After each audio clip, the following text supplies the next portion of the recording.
Valoree Gregory is the director of the Whitman County Historical Society and a tour guide at St. Ignatius Hospital.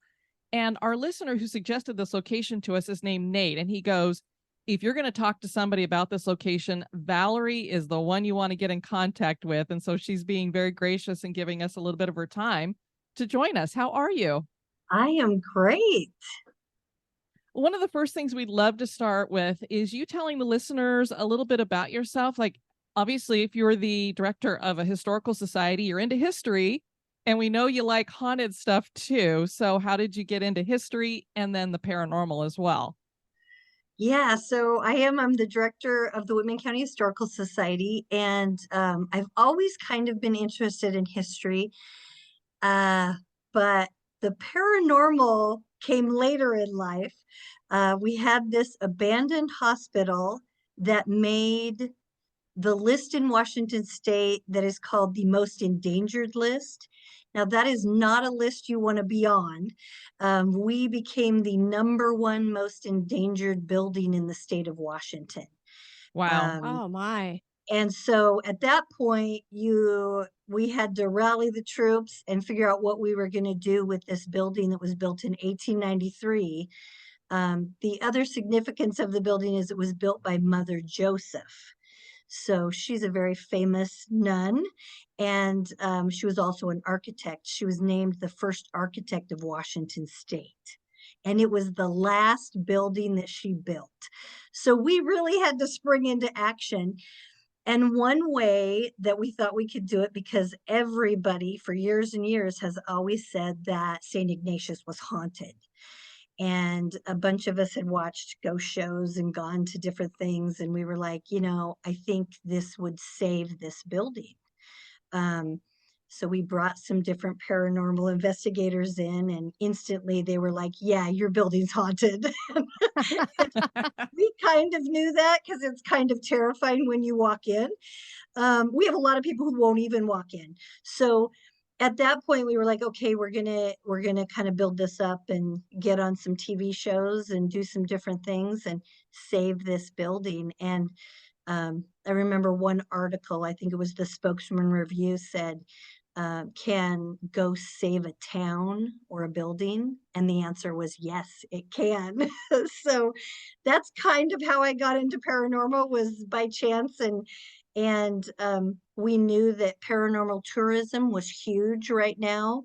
So we decided that that's the route we were going to go. Yeah, we've had a lot of people tell us, maybe it's not okay to go into these places and talk about the ghosts and have ghost tours and ghost hunts because it's disrespectful. And we always say it puts a roof on the place. Yeah. So it's Yeah. pretty important. It's very important. Absolutely. And I think the main thing too that we've always focused on is we do the paranormal stuff and we have the equipment and everything, but along the way we always tell the history of the building and how important it was to the whole county, because we were the only hospital in the county. We had our own nursing academy, so which is huge for a town of 2,500 people. So Sure. it really changed Colfax. And so we always love to tell the history along the way, along with the spooky things that happened to us. So it really is a fun tour. And um, we really respect the building and the spirits and the people that come. So You have a special connection to this building. I think I read that you were born there. I was born there. Yes. And all Oh, of my five brothers and sisters were born there Wow. also. So if you were born in Whitman County, this was the hospital you would have been born in. Spokane, Washington is over an hour away, and back then we didn't have a very good road that led to Spokane. So you would have been a St. Ignatius baby. So you said that this was built in 1893, of course, with a nun who was an architect, which just blows my mind. What made them decide to build a hospital to begin with and then choose Colfax to put it in? Yeah, so Colfax was picked because the city of Colfax donated the land that it sits on, and the Chamber of Commerce donated $5,000 to entice the sisters to come to Colfax. And we were up against, like, Pullman, Washington's only 20 minutes away, and they got the university. Walla Walla is only 2 hours away, and they got the prison. And I always say, I think we won. So Absolutely. I love that. Can you describe the hospital a little bit to those of us who haven't seen it? Like, how many floors does it have? And was it all built as it is today at one time, or did they add to it over time? yeah, so right now it has 6 floors and a separate morgue that's underneath the building. You have to go outside to get to that. It's over 50,000 square feet, and it was added on numerous times over the years. So in the beginning in 1893, it was pretty small. And in 1917, they added on an addition. And then 1927, they added on another addition. And in 1930s, they added an extra floor. So it really had a Victorian look in the beginning. And then when all of these additions started going on, then now it has a real institutional look, I would say. Um, it's huge. But yeah, it definitely changed over the years, and it stayed a hospital till 1968. And then it became a home for developmentally disabled and the mentally insane. So it stayed an Okay. asylum until 2003. Oh, Oh, wow. wow. So it's only been shut down for about 20 years.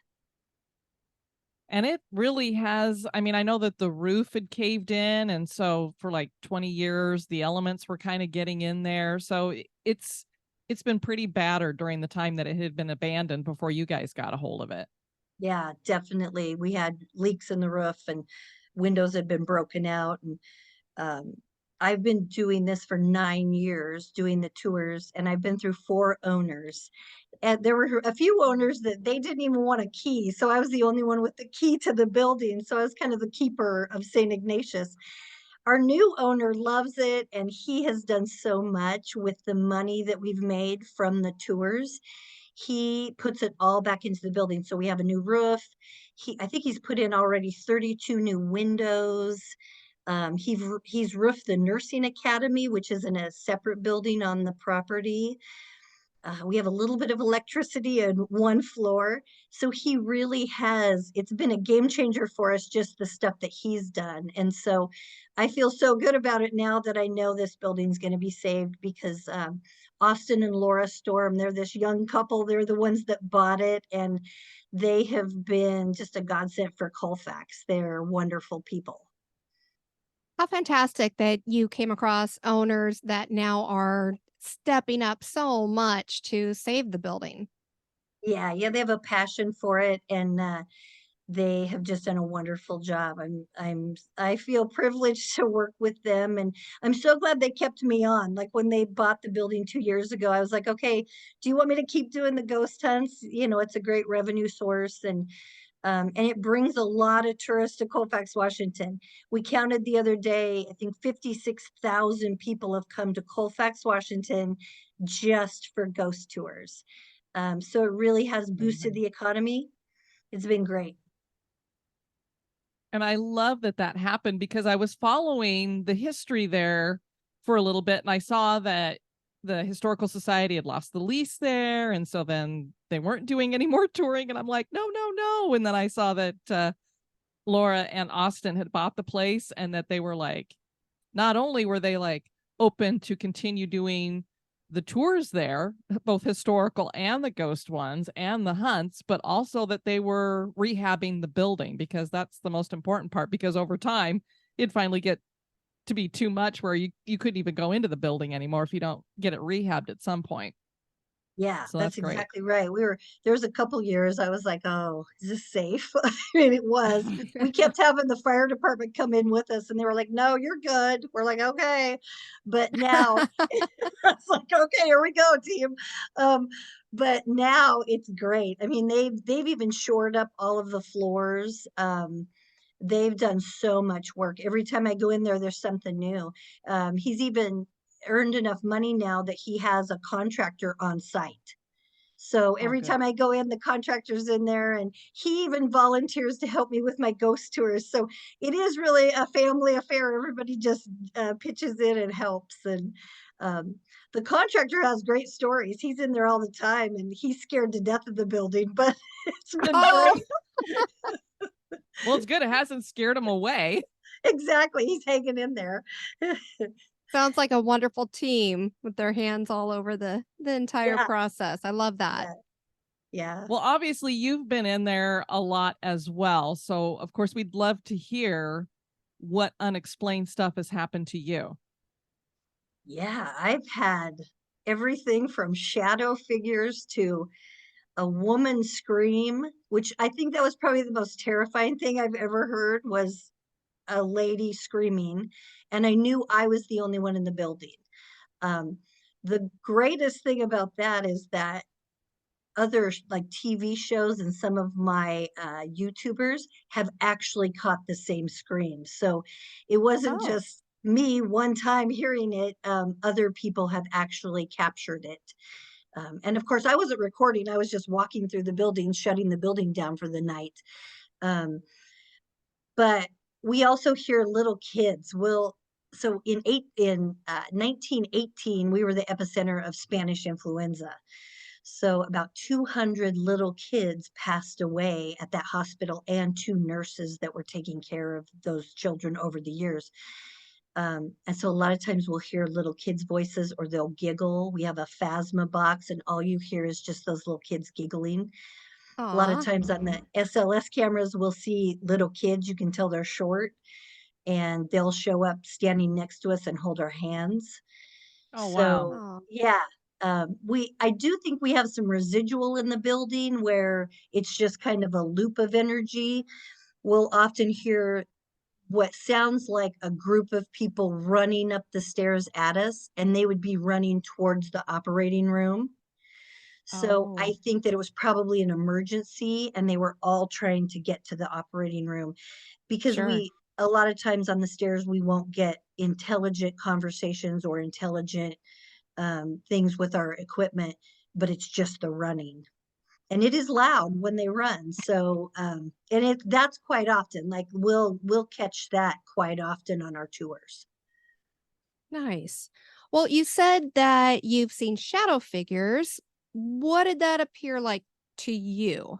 We have a couple of questions in regards to that. Yeah. So I have seen something block out the light on my cameras. So we have cameras throughout the building, and often I'll see what looks like a person walk in front of it, and I know I'm the only one in the building. Um, some people have caught pictures on like full spectrum cameras that look like the outline of a person, and nobody else is standing on that floor.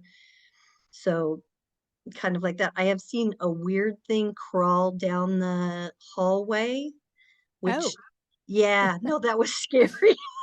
I just left. I was like, I'm sure the building's fine. Um, it I'm was out. kind of pixelated, and you could kind of see through it. And it crawled, but it was big. And then when it stood up, it actually blocked out a ladder that the contractors had left in the middle of the hallway. so this So was large. it was large. It was really large. And so, kind of like that. Those are kind of the shadow figures that I've seen personally. Now, do you have a feeling or a perspective when you've seen them? Do they seem two-dimensional to you?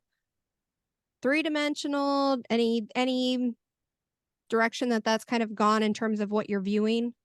I would say more two-dimensional. Um, not, I haven't seen like I haven't seen anything that looks like I could tell the color of the clothes they were wearing or anything. It was more like a shadow or a dark figure. One gal did get a picture on a day tour, so it was just a historic day tour, because we do all kinds of Wow. tours. We just don't do Sure. paranormal. Um, Historic day tour, and I was giving the tour, and she took a picture, and in the reflection of one of the TVs, She could see me, and you could tell even what color shirt I was wearing. And behind me, which nobody was behind me, is a picture of a little girl in a white dress with long black hair. And she looks like she's touching my back. And it is Oh, wow. clear. Like, she doesn't really have legs, but she does have a dress on. And that's probably the only like three-dimensional thing that I've ever seen. And it was in the reflection of a TV screen. Okay. So I don't know if you're familiar with the children's book Flat Stanley. Yes, The only yes. time that I saw a shadow figure, that's kind of how I describe it, because it just is that very singular dimension. It doesn't have a lot of depth to it, but it's definitely there, and you can see the outline of the body, but nothing additional. So I was Yeah, just curious as yeah, to what your experiences were like. yeah. That's exactly what I've seen most of the time. Yeah. This is fascinating because we literally were just interviewing one of our listeners last week, and she had seen a shadow figure as well. And so she and Kelly were comparing notes, and they both, because I've never seen one, and they both were like, yeah, it was two-dimensional. And our listeners said two-dimensional, and now you're saying two-dimensional. So I'm Two-dimensional. getting Yeah. the feeling these shadow figures are very two-dimensional. And I Yes. wondered if it's because they're having some kind of a problem with fully manifesting, or because we don't really know what they're made from, or what Yeah. that is. So Yeah. it's very interesting. I would guess it takes a lot of energy for them to manifest. And I've heard, I mean, I always say I'm just a tour guide, but I have seen things. It's like, I'm not an expert. I'm not like a paranormal expert, but I do think it takes a lot for them to build up the energy to do things like touch our equipment or turn on the EMF. Um, and I've just kind of learned that over the years of doing it. And I think they feed off of the energy from our equipment. And I also feel like people bring things with them. Oh yeah. Like every night is different at St. Ignatius, and I'll have nights that are off the hook that I'm like, I don't even know what this is or who it is. I don't think it relates to the hospital. Um, and then I'll kind of follow different groups around and watch what they're doing, and then I figure out which person it is. So I do think people have energy that they bring with them. I'll usually tell the other groups, maybe go hang out with that guy. He seems to have something going on. I love that. Well, we definitely feel like they feed off of our energy as well, because we'll be in a location doing an investigation. And I've always wondered why they go into like 2 a.m., 3 a.m., because about midnight, we're in our 50s. So, we're starting to we're usually in bed by 9. Yeah, So our energy's already going down. And it just seems like you can feel that the energy is just, down too. And it's like, yeah, I yeah, think that they're feeding off of us and we're worn out. So they're just like, we're ready to go to bed too. yeah, exactly, exactly. People always want to stay in St. Ignatius till like 3 o'clock, and I always tell them, be there at like 9 or 10 o'clock, because I think as a hospital, it was probably more active the earlier on, and at Sure. night it got real quiet. And it does get real quiet in the hospital. So I always tell people, sometimes the earlier you're there, the better it is. I kind of like it during the daylight because you can see stuff too. Yeah. Yeah. You hear things and see things during the day too. I'm like, yeah, it's just as haunted during the day. I don't put them away. They can't go in a closet. Yeah. No, the spirits don't care. It's pretty scary to hear you talking about this thing called the crawler or the creeper. It seems like Mhm. all of these bigger institutions all seem to have that little pet that's Yeah. the creeper or the crawler that Mhm. hangs around like that. And so that's probably one of the scariest things you've experienced. But I know that you also had some kind of an experience when you brought your son in to do a tour with some of his friends. Yeah. Yeah. It was after a homecoming dance, and a bunch of the parents said, "Hey, can you take our kids in, after the dance?" I'm like, "Yeah, absolutely." So me and another mom took the kids in, and these kids were probably like 16 years old. And I always say, like, all hell broke loose that night. And I had been in there for years and had never had anything like this happen. From the moment we walked in, you could tell something was going on in the building. Like the hair stood up on the back of your neck. Even the other mom, who was one of my tour guides, said, "Oh, it's something's going on." And I go, "Yeah." We could hear doors opening and slamming. We knew nobody was in the building because we have security cameras, and they would have triggered my phone if somebody would have walked in front of any of those cameras, and nothing, there was nothing. And as we got to the 4th floor, it sounded like people just running towards us, and it was the loudest I had ever heard it. All of the kids were crying at this point because it didn't stop. Like usually I'll hear Oh, something and then it'll stop. It just sure. kept running. As I looked over the balcony, because you can see all the way down to the 1st floor from the 4th floor, there was nothing down there and nothing was coming towards us. And then we could hear doors opening and slamming on the 4th floor, almost like they were like, "You need to get out." So we did. I Wow. was like, "Everybody Yeah. just follow me. I'm going first." And I told them, "Look at the back of my head. Don't look at the open doorways as we're going out," because I knew they were going to be terrified because it's just pitch black in there. And so they just followed me out. We got out. It was one of the scariest nights of my life, just because it didn't stop. We just kept hearing things, and I've never had that happen again. Which is really weird because I'm in there by myself a lot at like 2 o'clock in the morning. I have never had that experience again. Did any of those teenagers ever return, No, including your son? my son had to, because he's one of my tour guides and he's on a lot of the Oh, TV shows and stuff with me. So I'm like, "You have to be in there." But none of those other kids, they're like, "Absolutely not." And their parents said, "Well, at least we know they're not going to break in now." Yeah, true. I go, "They're not going anywhere near St. Ignatius." Yeah. That's fascinating because when you hear that kind of a description, you're like, well, if this was something residual, that doesn't sound like something that would happen in a hospital. Because, like you said, you might hear some running if there was rushing into the operating room for an emergency or something like that. But generally, it's going to stop. It's not going to continue. Yeah. So it makes you think, no, this was the spirits and maybe a concerted effort by them.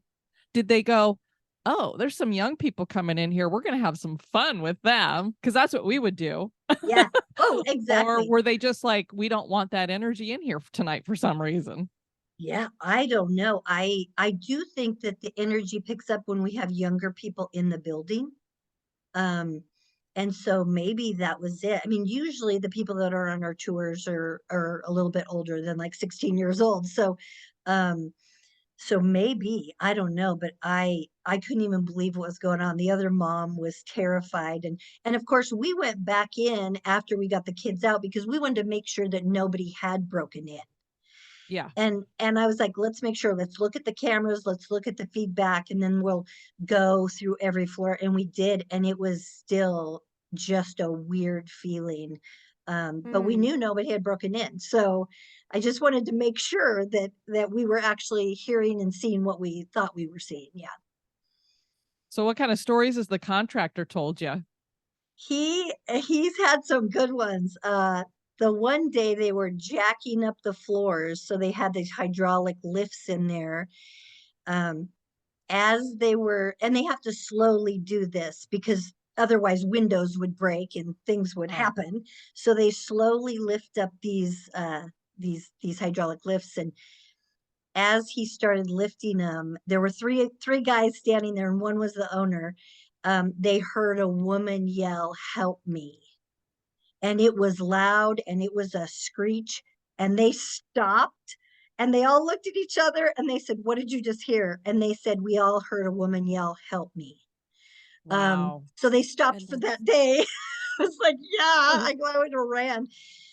He's also heard spirits mimic me and my voice. So Wow. he was downstairs in the basement, doing something, and the owner said, "Oh, I think Val's upstairs." And he goes, "Oh yeah, I heard her." And they said, "Hey Val, we're down here." My voice said something back to them.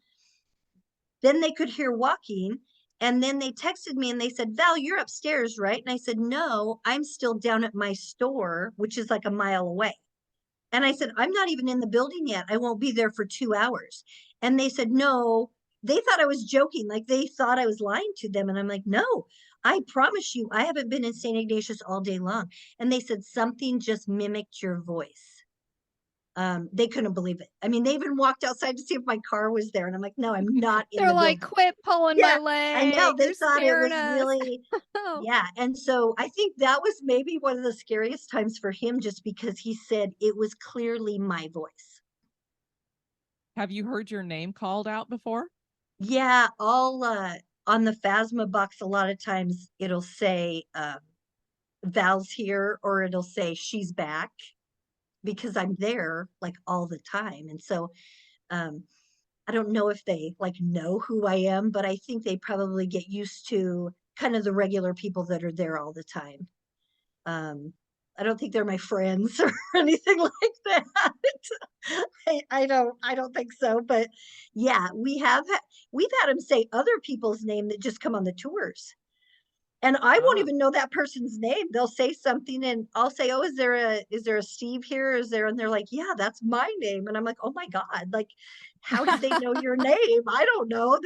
But we have had them call out other people's names too.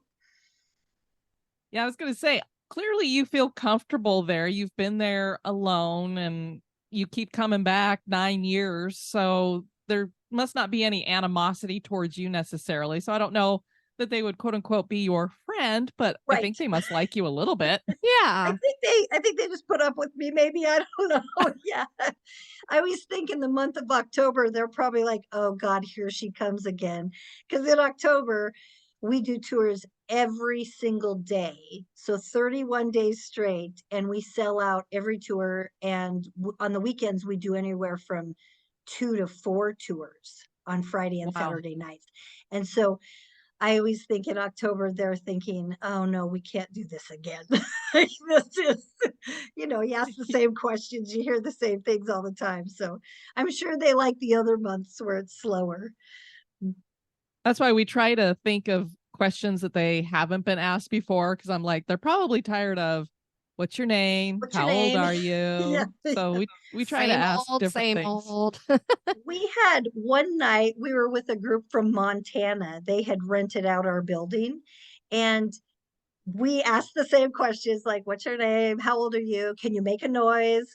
So we walked into the kitchen and we had our Phasma box going. So right when we walked in, the Phasma box says, what's your name? And I said, well, my name's Val. And they said, how old are you? So they flipped it on us. And then they said, can you make a noise? And I go, hold on. They think we're dead. It's like, Okay. and the guy goes, I have been on hundreds of investigations and I've never had this happen. And I go, me neither. I said, they literally flipped it on us. And then they asked, because a lot of times we'll say, do you know you're dead? And they said, do you know you're dead? And I was like, well, I might be dead inside, but I'm still here right now. And then we could hear them laughing at that. And I go, well, at least they like my jokes.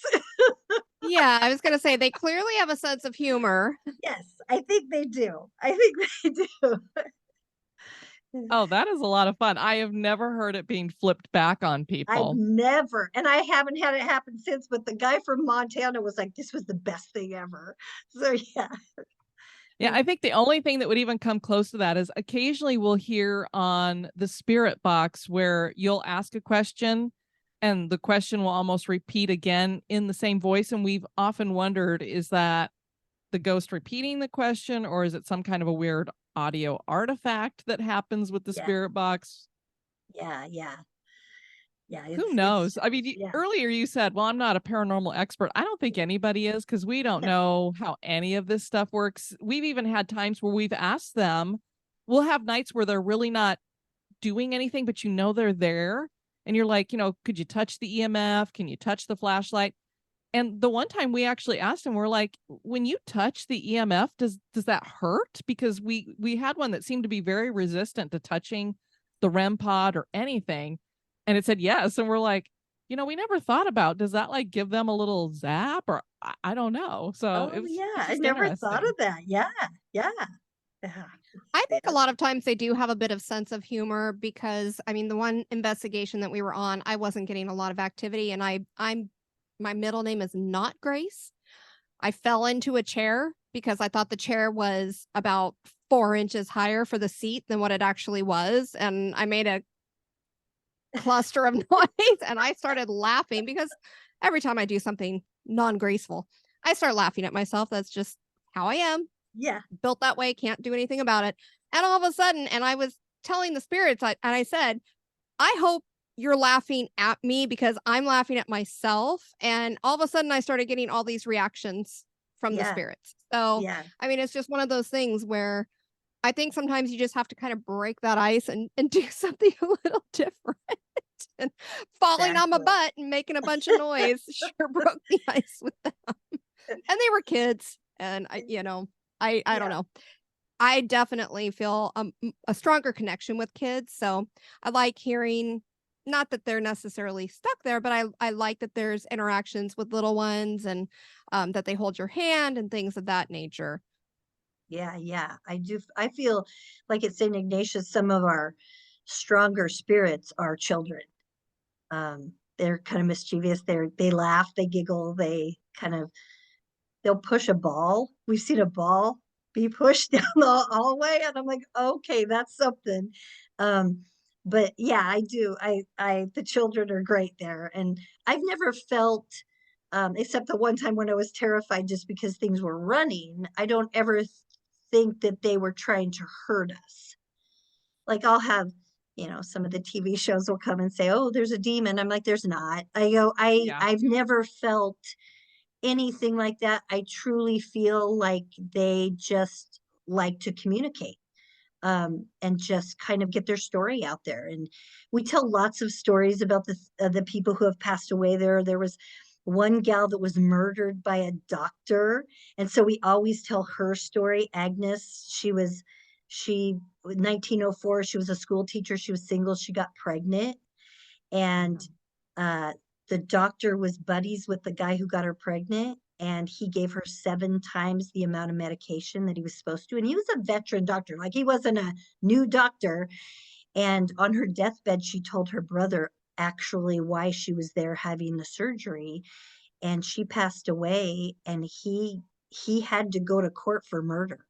Now, he didn't get convicted, but we always say we think he got away with murder because he did Agnes wrong. And so we'll talk about Agnes, and things will, happen and go on, the equipment will go off. And so we always like to bring the history back to it to try to find out who may be there. Um, what's the names of the little kids, and we kind of have lists of people throughout the building so that the people that are doing the investigations can ask questions if those spirits are there. So yeah, we try to help our investigators along the way on who it may be. I think I'd read a story that one of the first deaths there was a railroad worker that had gotten, I don't know if he was crushed between a couple of cars or something. And so they think that his spirit might be there. Yeah, I definitely think he's there. His name was E.F. Martin, and he was the very first death at St. Ignatius. He was crushed between 2 railroad cars, and he was only 35 years old. He was Mm. from Missouri, and he was only in Colfax, Washington because of the railroad.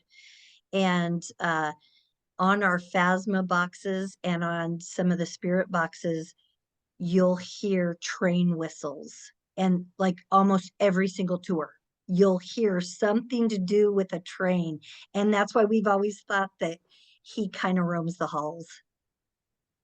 Wow. It makes you wonder, how does he do that? I How does know. he make I the don't train I whistle don't know. sound? I don't know, but yeah, I'll Wow. hear a train whistle. We'll hear chimes too, like when the nuns were there and a baby was born, they'd set, they would do the chimes. Um, and we'll hear chimes quite a bit, and it's usually at the same time, um, in the evening. And so I was like, oh, I think a baby was born. because that was kind of their thing that they did. They were Catholic, Catholic hospital. And so they had their little routines that they always did, and that was one of them. And one of our friends actually has the chimes that they used. On Halloween, we'll usually bring the chimes in and we'll play the chimes to see if that will trigger anything. So yeah, we still have quite a few artifacts that were from the hospital.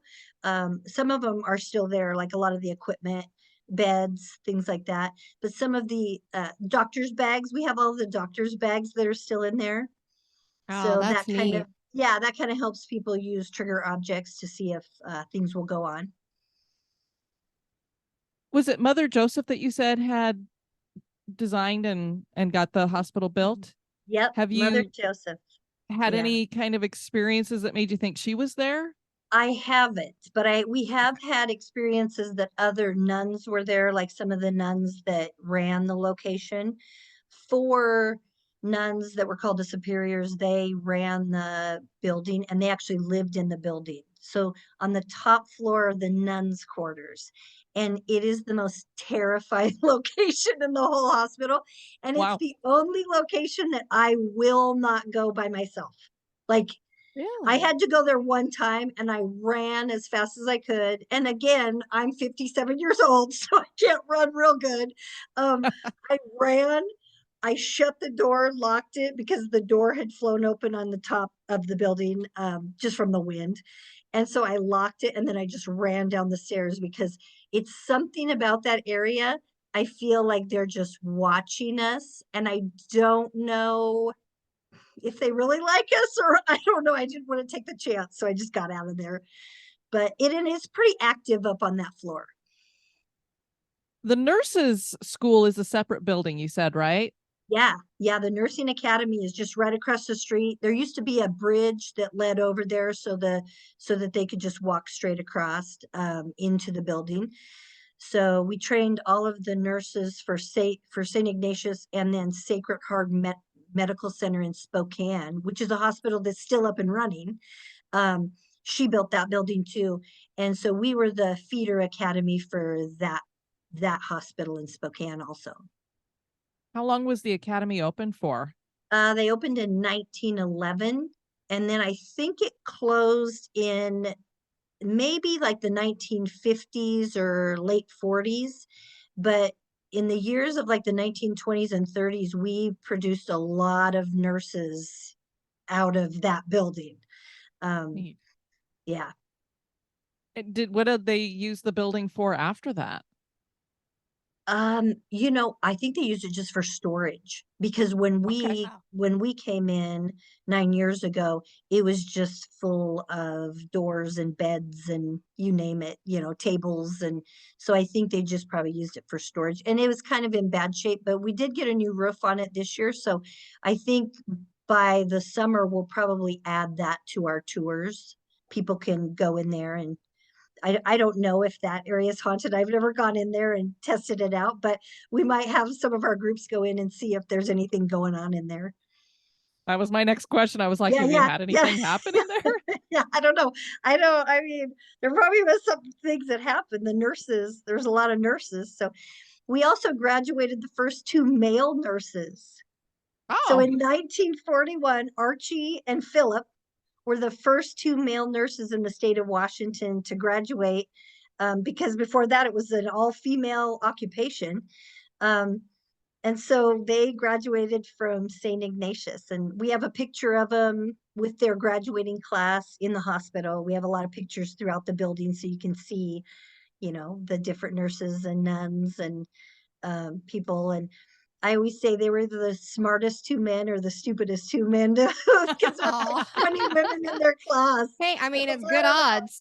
yeah, It's good odds for them. strong guys. So yeah. Now, did you ever have any experiences, or do you normally have experiences yourself or with your groups down in the morgue? Yeah. Lately, so on my 6-hour tours, they usually get to go down in the morgue, just because we have to go outside and underground. And yeah, lately it's been super active. And we've heard voices. They love messing with the REM pods. It's just kind of a different feel down there too. So yeah, lately we've gotten quite a bit of activity. Obviously, you've done a lot of investigating there at the hospital. Have you gone to any other locations to investigate? Yeah, so for the past 6 years, my son, again, probably doesn't like to go with me, but I make him go with me. We have actually rented out like the West Virginia State Pen, Ohio State Pen. Wow. We've been to this year we're going to Trans Allegheny and Waverly Hills, so we're hitting the big Nice. boys this year. Yeah, uh, the Octagon Hall. Um, yeah, we kind of just picked different places. Alcatraz was really fun. Um, Cool. so we try to hit different locations and we kind of go. I love the history. I mean, we Yeah. love the history wherever we go. Um, Crescent Sanatorium was one of my favorites. So we spent 2 nights at Crescent, and I don't think they're doing tours anymore. I think they're Mm. having some problems with their owners. Yeah, I think I It saw that was too. it was historically, it was one of the neatest places I've ever gone just because of, their buildings and everything that they have was just amazing. It was a huge 35-acre complex. Um, Super fun location, but we love to see how they do their tours compared to how we do our tours. And we've noticed at some of the other locations, they let in a lot of people on their public tours. So we only let in 10 people on our tours. We keep Perfect. our tours super small. We let them use SLS cameras. We have Phasma boxes, REM pods. We let them use all of that equipment. And I think that's crucial for us because of our location. We are located in the middle of a wheat field in eastern Washington state. The biggest town next to us is Pullman and Moscow, Idaho. Those are not big towns. So we have to make sure that we have like quality ghost hunts so that we have returning customers. And that has worked for us very well because we're not located next to any large city. So we always have focused on quality, not quantity of for our ghost hunts, and we love it, and the people love it because they know that they could be the only one on a floor, and they know that if they hear something, it was not any of us. So It's that's so kind of important. yeah. Oh, sorry. No, go ahead. Oh, Go I was ahead. just I was just going to share it's so important for that contamination factor. I Yes. love that you guys keep it as a smaller group. Yeah. And we've learned that from going to other locations. And I was like, oh my gosh, this is way too many people in here. We're in there with 50 people. And I'm like, oh geez, there's, you I don't know if I caught anything. I mean, um, and I think the equipment factor, we go to those other places and they don't give you any equipment like we give you. We work with some of the different people who build equipment and we'll try out new equipment to see if it's good or not. And we'll always say, we really like this piece of equipment. You should buy it from this company. So I think that's crucial is that these people have a great experience. And we have lots of returning customers just because of that. So, a final question here for you is you've been to all of these different locations. What would you say is the most, not necessarily the scariest experience that you've had, but the most maybe awe-inspiring experience that you've had? West Virginia State Penitentiary. I would go back there. I uh we barely had to use equipment because we heard and saw so many things. Wow. I was like, I remember saying to my son, have we even got out the equipment? He goes, no. He goes, it's nonstop. And we had the whole building to ourselves. There was only four of Nice. us in this whole huge building. I mean, Wow. the tour guide was great and he just let us go. Um, but it was amazing the things that we could hear. And West Virginia State Pen is located in a residential area. There's not a lot of traffic around it. And we were there late at night and I was I was amazed at what I could hear and the things that we saw. So yeah, I think that was one that was super interesting. And their tour guide was wonderful because he told us the history, and he was kind of a jokester, and we really just hit it off with him. So I think that was probably our best experience at one of the other locations. All right. So we'd love to have you tell our listeners. I think you're out of season right now. When is your touring season, and how can they find out more about it? So we are open year round. If you can put up with minus 10-degree weather, you're at the right place. Last weekend it was 10 degrees in there. It was cold, but my people were troopers. We do have a warm room, so we can warm up throughout the night. But yeah, we do them year round. Our website is colfaxhauntedhospital.com, and you can get tickets online. And again, we only let about 10 people on each of our tours. We usually during October, we do them every single night, but the rest of the time we usually just do them on the weekends. Okay. So Friday and Saturdays are our big nights, and yeah, go on there, get a ticket and come and see us. Come to Colfax, Washington. We're about as far away as you can get. We're down here in Exactly. Florida, but we're gonna have to find a way to get to Washington. And it'll have to be not during the cold season, because I don't think Yeah. there's enough parkas that she could wear to have me get her up there. Yeah, we get down to 30 degrees in the winter here, and I'm like, oh. No, come in August. It's about 100 degrees. So yeah, we have extreme temperatures. We're minus 10, and then in the summer it's about 100 degrees for about 2 months. So yeah, and we are located in the middle of a wheat field, so it's Love great. that. Rural. Well, Valoree, I want to thank you for joining us. This has been wonderful. Yes, thanks for having me. Yes, thank you so much for joining us. Yeah.